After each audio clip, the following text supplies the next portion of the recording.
Hello my friends, it's the Game Boy Geek here. Today, you'll be engaged in a strategic tug of war to control a 6x6 region called the Matrix. Each square in the Matrix has a number showing how much power the red player or blue player has in that square.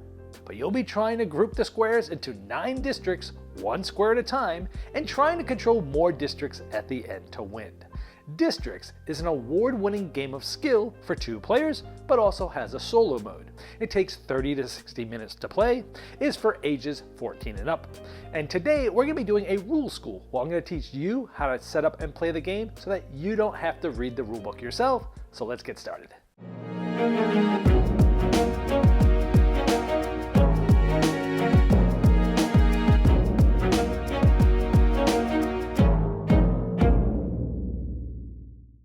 Distrix is a tug of war between 2 players, red and blue, where you start with a 6x6 matrix that's empty, and by the end of the game, it's going to be filled up with different colored districts. Districts are going to be started and then expanded on throughout the game.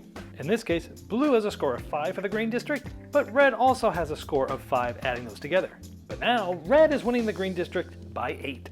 And you're not only just trying to win one district, you're trying to win the majority of districts at the end of the game. In addition to starting and expanding districts, you'll also be able to rebalance districts to the ones that are adjacent to it. There's a basic game that allows you to jump in right away, but there's also an advanced game with more actions and more strategic depth. There's also a symmetric game that removes any biases with the randomized setup, and there's also a way to play the game solo as well. So let's see if you have what it takes to control more districts than your opponent. Now I'm going to teach you how to set up and play the basic game and the advanced game. But the setup and the overall concepts are the same with both, so I'm going to go over those first, and then I'll jump into the basic game, and then after that I'll show you the advanced game. So for either version, to set up, you're going to take the 36 district tiles that are face down like this, you're going to shuffle them up, then flip them face up one at a time and place them left to right, top to bottom, until you have a 6x6 grid. Next, you're going to place out the scoreboard. Now there's going to be one player sitting on this side of the table and one player sitting on this side of the table. Decide which player is going to be red, which is these red numbers, and blue, which are these blue numbers. So in this case, if we were sitting on this side of the table, we would be blue and they would be red. You're going to take these scoring cubes and you're going to place them on the 0 spots of all of the districts with the corresponding colors like brown, gray, pink, purple, and so on and so forth. Make sure that these cubes have the blank side facing up. Now for the rest of the game, I'm actually going to turn this board sideways so it's a little bit easier for you to read and learn the game. Now next to the 6x6 grid of squares that you built, which is called the Matrix, you're going to place the 9 home base tokens, that's what the H's are for, and then all of the expansion tokens of all the colors into a supply. The object of the game is to control more districts than the other player. Each of the districts are shown by these different colors, and at the beginning, they are all at 0, meaning they're equal. However, if this brown district was favoring the red player, in this case by 2, this cube would be here, and showing that it's in red's favor. So red is controlling one of the districts. If at the end of the game it looked like this, the red player is controlling 1, 2, 3, 4, 5 districts, and the blue player is controlling 1, 2, 3 districts, so the red player would win because they're controlling more districts, 5 of them, than the blue player, 3 of them. So let's teach you the main concept of controlling districts. Now here's that 6x6 grid known as the Matrix, and at the beginning there is nothing on there, so nobody controls anything. Now I'm going to show you how these districts get created and how they get expanded in just a moment. But for a main concept, this is a gray district. It started with a home base token and then it ended up expanding into these 2 other squares here.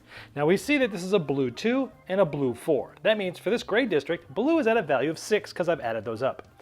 Well, it's also a value of 7 red. So we have 6 blue, 7 red. That means it's favoring the red player by 1. So that means this gray district is favoring the red player by 1, as I just mentioned. And so we place that cube like this. So now we know the red player is essentially winning 1 district to none because they have 1 on their side and everything else is even. Now, at the beginning of the game, blue is going to go first, and then each player is going to take a turn back and forth. Now there's 3 phases to the game: the opening, middle game, and end game. I'm going to start going into the rules for the basic game now, and then later on I'll show you the advanced game. Now in the basic game, the opening phase of the game is the first 9 turns. On your turn, in these first 9 turns, you're going to start a district. And by doing that, you're going to take a home base token and place it on any vacant tile that's not adjacent to any other home base. For example, maybe this yellow player here, maybe they place this here. Now normally in the game you would actually place it up like that, but for the ease of reading this for the camera, I'm laying them down so you can tell that this is a home base token. Now again, this can go on any color, blue, black, or red, and it has to go on a vacant tile, meaning there's no other home base token there, and not adjacent to another home base token. There's nothing there, so this is a legal placement. Now, after every turn, you're going to update the scoreboard. So here we have this yellow district is blue 3, so blue is basically winning this district by 3. And so again, you update the scoreboard after every turn. Now, if this ever were to go past 10, you would then flip this over. So if district yellow here was at 11, you would have the 10 up and on the 1. So this is 10, 11, for example. And you would just flip this to get the accurate score depending on how high the victory is currently for the blue or red player. In this case, it was 3, so it's like this. So then it's going to be the next player's turn. Red. Again, we're still in the opening phase for the first 9 turns of the game. This essentially gets all of the home base tokens out first. And so let's say this player goes here. Now remember, it has to be a vacant tile and it cannot be next to another home base. So they could not place it here because it's adjacent. It's adjacent. It's adjacent. They could place it here because diagonal is not considered adjacent. So they could place it here, but maybe they decide to place it here, for example. Then you update the scoreboard. And so after the first 9 turns going back and forth, it might look something like this, and notice that none of the home base tokens are adjacent to any other ones. So at the end of that 9th turn, which is the end of the opening phase of the game in the basic game, the scoreboard might look something like this. In this case, blue is winning 5 districts to red's 4. So after that 9th turn, you're now in the middle game, starting with turn 10. And you know you're in this when all the home bases are out. Now, on your turn, you're going to expand a smallest expandable district. So you look at the districts here, and you can expand the smallest. In this case, they're all tied because they're all 1 square large. So in this case, you can expand any of them. And you must expand adjacently.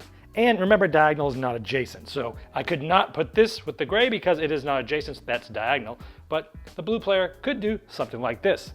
Now look at this. Gray has blue 8, and blue 6. And so again, you're always updating the scoreboard after every turn, and so now gray is favoring blue by 14 as shown here. Then it'll be the next player's turn. Now remember, you can only expand the smallest district. And in this case, all of them except gray are a size of 1, which means gray cannot be expanded at all right now. Only one of the other ones that are tied, at least, with the smallest district, or if it's the only one that's the smallest district, you would have to do that one. Now, if we fast forward a few turns, we could see that there's 5 districts that are still at a size of 1. Purple, green, pink, brown, and red. Now, since you can only expand adjacently and not diagonally, red cannot actually expand. So you cannot expand red, so that leaves choices of brown, pink, green, or purple. Keeping in mind that you cannot go diagonally, you must go adjacently. And so maybe they place here. Now you'll keep going back and forth, taking these turns in the middle game until the matrix is full, pointing out again, this red district never got to get expanded because there were no adjacent tiles vacant. So in the end game, what you can do on your turn is balance the sizes of 2 adjacent districts. And you'll do this by replacing a token belonging to a large district with an expansion token belonging to an adjacent smaller district. However, the larger district has to be 2 tiles larger than the small district before this move, and each district must remain connected afterwards. So let's take a look at an example here. We have this purple district, it is 6 tiles large. We have this green district, it's 3. Now, this larger district is at least 2 tiles larger, it's 6 to 3, so it's more than that, it's actually 3 tiles larger. They are adjacent, and when you replace them, they will still stay connected. So if green wanted to replace, they could actually replace the home base token of purple with itself green. Now, purple's still connected, green is still connected, so that's legal. Now, the green district could not do that to the purple district again now because this one is now at 5, and this one's at 4, and purple is not at least 2 tiles larger. Now let's go back to what the board looked like beforehand. Now we had just expanded the green district into this purple district. Now green is 3, yellow is 5. 1, 2, 3, 4, 5. Yellow is 2 larger than green. Can green expand here?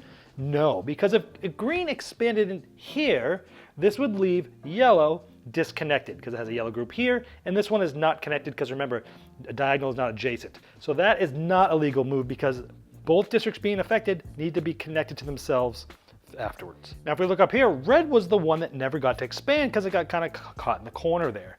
But it can expand here because again, this is 1, orange is 4, gray is 5. Both of those districts are adjacent, here and here, and both of them are 2 tiles larger, so either of those could be expanded. And let's say they expand into the orange district here, and so now we have that. Remembering that after every move, you update the scoreboard. Now the next player is also going to rebalance using red, because gray is 5, red is 2. Gray is adjacent, and they're at least 2 larger, so red is also going to be expanding into here, for example. Now you'll keep taking turns back and forth in this endgame until a token occupies each tile and the balanced move is not playable. So if we look at the board here, there are no ways to balance the size of 2 adjacent districts anymore. And notice, even though purple does not have a home base token, it still scores as normal. And again, you've been updating the scoreboard each turn, and so at this point, you can see who won. And so in this case, blue wins because they have 5 districts on their side, and red had 4 on this side. It doesn't matter how far each district you've won, you just look at how many of them are on each side. Blue won. Now let's say the score looked like this. It is 1, 2, 3, 4 districts to 1, 2, 3, 4 districts. This one was tied, so it's a tie. In this case, you look at the district that each side had won by the littlest amount. This blue player, their littlest amount, they won by 2. The red player, they won by 1, their littlest one. So from both players, you look at which one won by a larger margin from their smallest one. So in this case, blue would win because their smallest victory was 2, where red's smallest victory was 1. However, if both of their smallest victories were the same, then the game ends in a draw. Now I'm going to teach you the advanced game, and just like the basic game, the game has 3 phases: opening, middle game, and end game. We're in the opening phase as long as there are less than 9 district colors in the matrix. Now the game starts with the blue player, and then you go back and forth with each player, and you must make a move on your turn. One of the options during the opening of the game is to start a district. And to do so, you're going to take a home base token that is not on the board already, and you're going to place it onto a vacant tile like this. Now normally you'll be placing them up like this, but for the ease of reading it with the camera, I'm going to place it down so it's easier to see that's a home base token. Now the blue player placed this. After every turn, you're going to update the scoreboard. Now here you see that this is in a blue 3. And so this yellow district is going to be on 3 of blue. Now keep in mind also, if this ever goes past 10, like let's say it was 13, you would place this on the 10, this on the 3. This would say that blue is winning the yellow district by 13. But in this case, it was just 3, so the blank side's up. Then it'll be the next player's turn. Now, in addition to what I just showed you, there's some other restrictions on starting a district. You cannot place one adjacent to another home base token. So I cannot place this one here, or here, or here, because those are all adjacent to the yellow one. You could place it here because diagonal is not considered adjacent. Now the last restriction is it must be placed in an open space that's at least 4 or more tiles. So a green one, well, it couldn't go here because it's adjacent. It couldn't go here because it's adjacent. It doesn't break adjacency rules here, but here it's in an open space of 3 tiles because there's only 3 open tiles here. That's an open space. You could not place it here because it's in an open space of 3 tiles. It has to be in at least an open space of 4 more tiles. So those are the restrictions. You can't be adjacent, and you must be in an open space of 4 more tiles. Now, if for some reason neither of those requirements can be met, you can place a token, but it has to be placed in the largest open space left in play. Now remember, always to update the scoreboard after each turn, and remember you're taking 1 action, it's going to the next player's turn. Now another option that you have, instead of starting a district in the opening phase of the game, is to expand a district to a size of 2, 3, or 4 tiles. So you can expand a district up to 4 tiles large, but you're still only increasing it by 1 on your turn. For example, this one might expand like this. In a later turn, it could expand to 3 tiles, and in a later turn, it could expand to a 4th tile. Now when expanding, it's possible that you might capture a tile. A vacant tile is captured if it is surrounded by a single district. Now generally speaking, capturing is not a legal move, but it is allowed if the district occupies exactly 2 tiles before the move is made. So this pink district has 2 tiles. Let's say the player expands this district to here. What this means is that this tile here is vacant and it is surrounded by that district, so it will get captured just like this. And in this case, 2 tokens are placed on these 2 tiles at the same time. And so capturing can only happen by a corner tile like we just showed you, and only if the district has 2 tiles before the move's made, as we just showed. And so just to be clear about the capturing, if you were to expand this district here, this is an illegal play because you would then need to capture this and it's going to be larger than 4 tiles. So that's not a legal play. You cannot expand into there. Now we're still in the opening phase because less than 9 district colors are in the matrix. For example, the blue district is not there. In this position, it's possible to expand the brown or green district or start the blue district. No other district may be expanded because they already have 4 tiles or are not next to a vacant tile. Now, if this blue district gets started, then that's going to end the opening phase and start the middle game phase. The middle game phase starts when the 9th district color appears in the matrix. In the middle game, you can still expand districts up to a size of 4 tiles as in the opening. The final phase of the game, the end game, is reached when there are no more ways to expand a district up to a size of 4 tiles. Here we have an end game position. Why? Because all 9 district colors are in the matrix and all of the districts with room to grow, brown, blue, yellow, orange, and gray, all of them occupy 4 or more tiles. Whenever the matrix is full, you're also in the end game, but as you see here, you usually reach the end game before the matrix is full. Now, one of the things you can do here for an action is to now expand a district to a size of 5 or more tiles. Now, when doing this, only the smallest expandable district may be expanded as someone occupying the fewest amount of tiles, and no tiles may be captured. So for example, all of the ones that can grow are 4 right now. I could not go here because that would cause a capture and that's not legal. But this one could go here, making brown 5, which means this one cannot be expanded until all the other ones that have room to grow are also at 5. Because remember, you can only expand a district to a size of 5 more tiles if it's the smallest expandable district. Which means if the other player wanted to now do an expand, they could not do brown, but they could do yellow or blue or orange or gray, because those are ones that have room to grow, and they're all tied for the smallest expandable district because they're all at 4. Balance the sizes of 2 adjacent districts is the final kind of move that can be made. It can be done during any phase of the game, opening, middle game, or end game. Now to do this, you'll be expanding, like in this case, we're balancing this red one here. Now you can do this if the larger district is at least 2 tiles larger than the smaller district before this move. Red is 2, blue is 4, so this is at least 2 tiles larger. Each district needs to remain connected afterwards, and the small district has no room to grow before this move. So red is sort of pinched in. It has no place to expand. The one it's going to expand into is 2 tiles or larger than it. It's 4, this is 2, and then it can expand. So it actually will do that by balancing the power here, just like that. Now it's okay that blue does not have a home base token. This will still score as normal. In this case, you'd still update the scoreboard. Now here we have red has in 3 districts and so is blue, and they're both still connected. Now red could not balance the size of 2 adjacents if it was this, because when they do this, now brown is not connected because again, these are not adjacent because they're diagonal, so that would not be legal. It met the other 2 conditions, meaning it's 2 tiles larger, but they would not stay connected, so it couldn't be done. Here's another example of balancing the sizes of 2 adjacent districts. The larger district is 2 tiles larger than the smaller district before the move. The small district has no room to grow before this move, and each district remains connected. So this pink one is 2 tiles, the yellow one's 4, this one cannot move, so they could replace and balance the size of 2 adjacent districts like that. Remember that you can balance the sizes of 2 adjacent districts during any phase of the game, opening, middle game, or end game.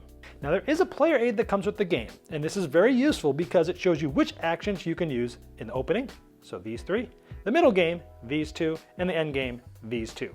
So I would highly recommend keeping that up after the video to help remind you of which actions are possible at each phase of the game, and it also helps remind you when those different phases happen. You'll keep taking turns back and forth in this end game until a token occupies each tile and the balance move is not playable. So if we look at the board here, there are no ways to balance the size of 2 adjacent districts anymore. And notice, even though purple does not have a home base token, it still scores as normal. And again, you've been updating the scoreboard each turn, and so at this point, you could see who won. And so in this case, blue wins because they have 5 districts on their side, and red had 4 on this side. It doesn't matter how far each district you've won, you just look at how many of them are on each side. blue one. Now let's say the score looked like this. It is 1, 2, 3, 4 districts to 1, 2, 3, 4 districts. This one was tied, so it's a tie. In this case, you look at the district that each side had won by the littlest amount. This blue player, their littlest amount, they won by 2. The red player, they won by 1, their littlest one. So from both players, you look at which one won by a larger margin from their smallest one. So in this case, blue would win because their smallest victory was 2, where red's smallest victory was 1. However, if both of their smallest victories were the same, then the game ends in a draw. There's also a symmetric version of the game that removes any kind of bias from the matrix and gives both players equal opportunity to win the game. And if you want to see this version of the game, you can look at page 11 on the rulebook. And on the last page, page 12, if you'd like to play the solo version of the game, you can discover it there. Well, I hope this helped you dive right into Distrix faster than you normally would if you had to read the rulebook yourself. Now, if you have more questions about the rules, there's a link in the description of this video, and that's the best place to ask them because I'll be notified, but so will the designer and publisher.